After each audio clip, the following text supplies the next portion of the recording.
Sekali selingkuh akan terus selingkuh. Bagian 30.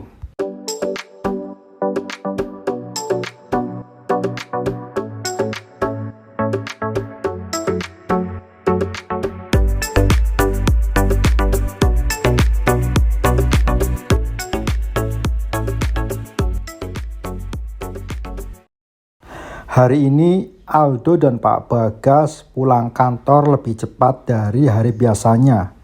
Sepanjang perjalanan mengantar Pak Bagas, Aldo sudah tidak sabar ingin buru-buru sampai di rumah bosnya itu. Dia berencana akan langsung pulang ke rumah dan cepat-cepat memberitahu Nana.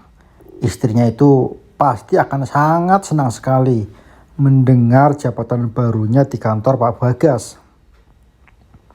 "Aldo, tunggu!" panggil Pak Bagas dengan keras. Aldo yang sudah bersiap mengendarai motornya langsung mematikan mesin dan berjalan ke arah Pak Bagas. "Tadi di kantor saya lupa menyampaikan. Mulai sekarang kamu juga mendapatkan fasilitas mobil untuk menunjang jabatan barumu. Kamu pakai aja mobil yang itu," ucap Pak Bagas sambil menunjuk ke salah satu mobil yang ada di garasi rumah Pak Bagas. "Siap Bapak, terima kasih atas kepercayaan yang Bapak berikan kepada saya," jawab Aldo dengan hormat. "Mulai besok, tugas sebagai supir akan digantikan sama Wibowo. Kamu bisa langsung datang ke kantor. Motor kamu tinggal di sini dulu gak apa-apa," ucap Pak Bagas kemudian. Tak henti-hentinya Aldo bersyukur untuk kebahagiaan yang dia dapat hari ini. Ini semua karena dia memang selama ini bekerja dengan baik dan ikhlas dalam melayani atasannya. Dengan jabatan baru dan gaji yang jauh lebih besar dari jabatan sebelumnya, tentu akan membuat kehidupan Aldo berubah. Kehidupan seperti inilah yang dulu sangat diinginkan oleh Nana, sampai dia nekat berselingkuh dengan atasannya. "Mulai sekarang, hidup kita akan segera berubah, Nak," gumam Aldo. Dia jadi teringat kembali betapa 3 tahun terakhir ini menjalani rumah tangga dengan Nana, dan dia tidak mampu memberikan nafkah cukup untuk wanita itu. Aldo yang sedang bahagia seperti melupakan kegundahan hatinya kepada Nana.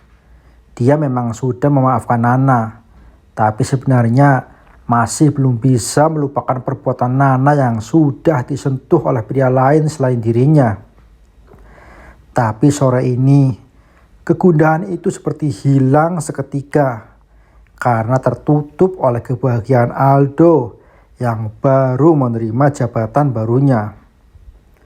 Selama ini Aldo memang sudah menyadari istrinya selingkuh dikarenakan dirinya sendiri yang tidak bisa memberikan perhatian kepada Nana.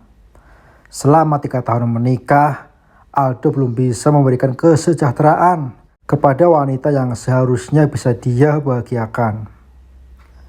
Aldo yang mengira Nana bahagia karena limpahan cinta dan kesetiaan dari Aldo. Kenyataannya Nana berselingkuh dan dengan terus terang mengaku dia membutuhkan kehidupan yang lebih baik yang tidak bisa diberikan oleh Aldo. "Aku sudah maafin kamu, Nak. Aku janji akan memperbaiki semuanya. Aku akan memberikan kamu kebahagiaan dan juga kehidupan yang berkecukupan dengan jabatanku yang sekarang." Aldo pun bertekad dan juga berjanji pada dirinya sendiri untuk merubah semua yang sempat retak dan akan memulainya untuk memperbaikinya. Aldo melirik jam tangannya. Ternyata baru pukul 4 sore. Aldo yang semula hendak langsung menuju ke rumah, berpikir untuk langsung menjemput Nana di kantornya. Aldo tahu jam segini pasti Nana baru akan keluar dari kantornya. Aldo pun merubah rute jalan yang sebelumnya menuju ke rumah dan membelokkan mobilnya menuju ke kantor tempat kerja Nana. Dia akan datang untuk menjemput istrinya dan sekaligus memberikan kejutan dengan mobil baru yang baru dia dapatkan sebagai fasilitas untuk jabatan barunya. Aku sudah punya kendaraan roda 4, Nak. Nanti kita bisa sering jalan-jalan dan makan di luar ataupun makan malam. Kalau weekend, kita bisa juga pergi bersenang-senang tanpa harus lagi pusing memikirkan transportasi. Aldo terus saja tersenyum sumringah membayangkan wajah istrinya yang terkejut karena kedatangannya yang menjemput dengan membawa mobil. Aldo sudah sampai di kantornya Nana. Dia langsung menghampiri Pak Satpam dan bertanya apakah semua karyawan di kantor ini sudah pulang atau belum. Kalau yang lainnya saya lihat sudah pulang semua. Tapi sepertinya Mbak Nana belum. Mungkin dia masih di ruangannya. Mas masuk aja ke dalam, gak apa-apa. Pak Satpam yang memang sudah kenal Aldo memperbolehkannya untuk masuk ke dalam dan menemui Nana. Terima kasih banyak, Pak. Kalau begitu saya masuk ke dalam dulu ya, Pak. Aldo pun bergegas masuk ke dalam kantor tersebut dan menuju ke ruang kerja istrinya. Aldo berjalan sedikit cepat karena dia ingin secepatnya membawa pulang Nana dan mengajaknya mencoba mobilnya itu.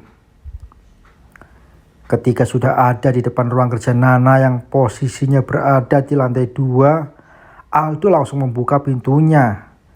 Tapi dia tidak menemukan Nana ada di ruangan itu. Dia tidak ada di ruangannya. Apa sedang pergi ke toilet ya? Aku tunggu di dalam atau gimana ya? Aldo berdiri di ambang pintu ruang kerja Nana, yang orangnya sendiri tidak ada di dalam. Tiba-tiba pikiran Aldo melayang pada kejadian beberapa minggu yang lalu, ketika Aldo datang mencari Nana yang sudah malam belum pulang juga ke rumah. Tidak tahunya wanita itu justru sedang bermesraan dengan Rudy di ruangannya. Semoga saja kamu ada di dalam sedang melakukan rapat dengan teman-temanmu lainnya, bukan sedang melakukan perbuatan kotor seperti yang pernah kamu lakukan dulu. Gumam Aldo dengan penuh harap agar kejadian buruk pada istrinya tidak terulang lagi. 10 menit duduk menunggu di depan ruangan Nana, tak juga ada tanda-tanda Nana kembali ke ruangan itu. Aldo pun berpikir untuk mencari Nana di ruangan Rudy. Aldo segera bergegas ke ruangan Rudy yang posisinya berada di ujung belakang lantai 2. Dengan perasaan cemas, dia melangkah ragu. Dia berharap tidak akan menemukan Nana di sana. Di samping itu, dia juga sebenarnya malas jika bertemu dengan Rudy. Atasan Nana yang pernah dia pergoki sedang bermesraan dengan Nana. Aldo sudah sampai di depan pintu ruang kerja Rudy. Dia merasa ragu, apakah harus mengetuk pintu atau tidak. Aldo melihat sekilas pintu tersebut sedikit terbuka dan tidak tertutup sepenuhnya. Detik selanjutnya, Aldo seperti mendengar suara rintihan dan juga desahan dari dalam ruangan itu. Mendadak hatinya seperti bergejolak. Kembali dia teringat peristiwa beberapa waktu lalu yang terjadi di ruangan itu. Dia berharap pendengarannya salah. Tapi ternyata suara itu terdengar cukup jelas karena memang suasana kantor yang sudah hening. Tanpa pikir panjang lagi, Aldo langsung mendorong pintu tersebut dan matanya membelalak sempurna. Tidak percaya dengan apa yang dilihatnya di ruangan itu. Dilihatnya tubuh Nana sedang ditindih tubuh kekar Rudy, sementara pakaian mereka berserakan di atas lantai. Nana dan Rudy terlihat sangat menikmati permainan mereka di atas sofa mahal yang ada di ruangan itu.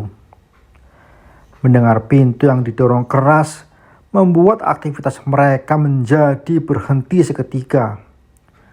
Spontan, kedua pasangan mesum itu menoleh cepat ke arah pintu.